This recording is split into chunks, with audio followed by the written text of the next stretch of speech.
വിശാലമായിട്ടുള്ളൊരു ഷോപ്പിങ്ങിന് വേണ്ടിയിട്ട് ഇന്ന് വിശാലിലേക്ക് പോവുകയാണേ. വഴിയൊന്നും അത്ര ഇതില്ല, അതുകൊണ്ട് ഗൂഗിൾ മാപ്പൊക്കെ വെച്ചാൽ ഇന്നത്തെ യാത്ര. അപ്പോൾ നമ്മൾ നോക്കി ലാസ്റ്റ് വിശാൽ കണ്ടുപിടിച്ചുവേ. പറഞ്ഞ പോലെ തന്നെ വിശാലമായൊരു വിശാലാണ്. ലേഡീസിൻ്റെയും ജെൻസിൻ്റെയും കുട്ടികൾക്കൊക്കെ ഉള്ള ഒരുപാട് കളക്ഷൻസ് ഉണ്ട്. ഒരുപാട് കോസ്റ്റ്ലി ആയിട്ടുള്ള ഒന്നും തന്നെ ഇല്ല, എല്ലാം അത്യാവശ്യം ബഡ്ജറ്റ് ഫ്രണ്ട്ലി ആയിട്ടുള്ളതാണ് എല്ലാം. അവിടെ എത്തിയപാടെ എൻ്റെ എല്ലാ കൺട്രോളും പോയി. ഞാൻ എവിടെ പോകണമെന്ന് ആദ്യം ആലോചിക്കുന്നത്. ആദ്യം ഒരു ടോപ്പ് എടുത്ത് വെച്ച് നോക്കി, പിന്നെ അത് വെറുതെ അങ്ങ് വെച്ചു. പിന്നെ കുട്ടികളെ കുറേ കളക്ഷൻസ് ഉണ്ട്. 99 രൂപ മുതൽ സ്റ്റാർട്ടിങ് ഉണ്ട് കേട്ടോ കുട്ടികൾക്ക്. ടീഷർട്ട്സൊക്കെ വീട്ടിലൊക്കെ ഇടാൻ പറ്റിയതും ഒക്കെ ആയിട്ടുള്ള നല്ല നല്ല നല്ല ഡ്രസ്സുകളുണ്ട്. ദേവൂട്ടനും ആകെ കൺഫ്യൂഷനിലാട്ടോ ഇവിടെ നിന്ന് ഏതെടുക്കണമെന്നുള്ളത്. അവനൊരു നിർബന്ധം ഉണ്ടായിരുന്നുള്ളൂ, നാറൂട്ടോയുടെ ഷർട്ട് വേണമെന്നേ. നിങ്ങളുടെ വീട്ടിൽ ഏതെങ്കിലും കുട്ടികളുണ്ടോ ഈ നറൂട്ടോ ഫാൻ? ഇവന് ഭയങ്കര നറൂട്ടോ ഫാനാണ്. എന്തെടുത്താലും നറൂട്ടോ എന്നാണ് പറഞ്ഞുകൊണ്ടിരിക്കുന്നത്. അങ്ങനെ നറൂട്ടോ മാത്രം അവിടെ ഇല്ല.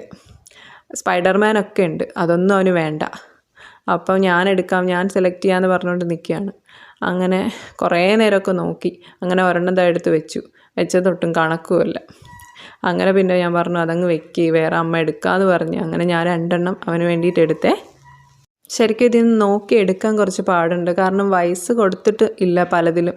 അപ്പോൾ നമ്മൾ സൈസ് നോക്കി നമുക്ക് എടുക്കാൻ പറ്റുള്ളൂ.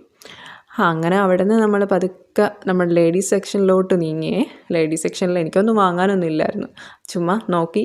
അങ്ങനെ മൊത്തം നോക്കി, ടോപ്പുകളെല്ലാം നോക്കി. നല്ല നല്ല കളക്ഷൻസ് ഉണ്ട്. അത്യാവശ്യം കോട്ടൺ വെയറൊക്കെ വന്നു തുടങ്ങി. വിൻ്റർ ആയതുകൊണ്ട് തന്നെ ഇവിടെയുള്ള കടകളിലെല്ലാം ഇപ്പോഴും കമ്പിളി വസ്ത്രങ്ങളാണ് കൂടുതലും കച്ചവടം. അപ്പോൾ ഇപ്പോൾ കുറേയൊക്കെ നമ്മുടെ കോട്ടൺ ക്ലോത്ത്സൊക്കെ അത്യാവശ്യം വന്നിട്ടുണ്ട്. നല്ല കളക്ഷൻസ് ഉണ്ട്, അത്യാവശ്യം തന്നെ നല്ല കളക്ഷൻസ് ഉണ്ട്. ഫസ്റ്റ് ഫ്ലോർ മൊത്തം ക്ലോത്ത്സ് ആണ്. പിന്നെ രണ്ടാമത്തെ നിലയിൽ വന്നിട്ട് സ്നാക്സ് ഐറ്റംസും അരി, ഡാല് അങ്ങനെയുള്ള സാധനങ്ങളെല്ലാം നമുക്കിവിടെ കിട്ടുവേ.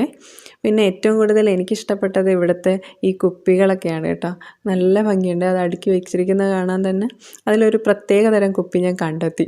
കണ്ടില്ലേ, നല്ല ഭംഗിയുണ്ട് കാണാൻ വേണ്ടിയിട്ട്. അത് വെള്ളം കുടിക്കാൻ അതിൽ തോന്നില്ല, പക്ഷെ അത് കാണാൻ എന്തൊരു ഭംഗിയാണ്. ഇങ്ങനെ ഭംഗിക്ക് ഷോക്കേസിലൊക്കെ വെച്ചിരിക്കാൻ നല്ല രസമാണെന്ന് തോന്നുന്നു. പിന്നെ പാത്രങ്ങളുണ്ട്, പിന്നെ നല്ല ഗ്ലാസ് ഐറ്റംസൊക്കെ ഉണ്ട്. കണ്ടില്ലേ, നല്ല ഗ്ലാസ്സാണ്, വിലയും കുറവാണ്. അതുപോലെ തന്നെ ഞങ്ങളിത് ഈ ഗ്ലാസ് എടുത്തിട്ടുണ്ട്. ഏട്ടൻ്റെ തട്ടിപ്പറിച്ചെടുത്തുകൊണ്ട് പോവുക. അത് കഴിഞ്ഞ് ടോയ്സ് സെക്ഷൻസൊക്കെ ഉണ്ട്. അതെ, ദേവുദ ബുള്ളറ്റൊക്കെ എടുത്തതാണ് നോക്കുന്നുണ്ട്. നോക്കിയിട്ട് അതുപോലെ തിരിച്ച് വെക്കുന്നുമുണ്ട് കേട്ടോ. വാങ്ങിയില്ല, ഇതുപോലുള്ള 100 എണ്ണം വീട്ടിലുണ്ട്, അതുകൊണ്ട് തന്നെ വാങ്ങിയില്ല. ഇതെല്ലാം കഴിഞ്ഞ് നമ്മളവിടെ നിന്ന് ഇറങ്ങിയിട്ടാ. Tata bye bye, see you, അടുത്തതിൽ കാണാവേ.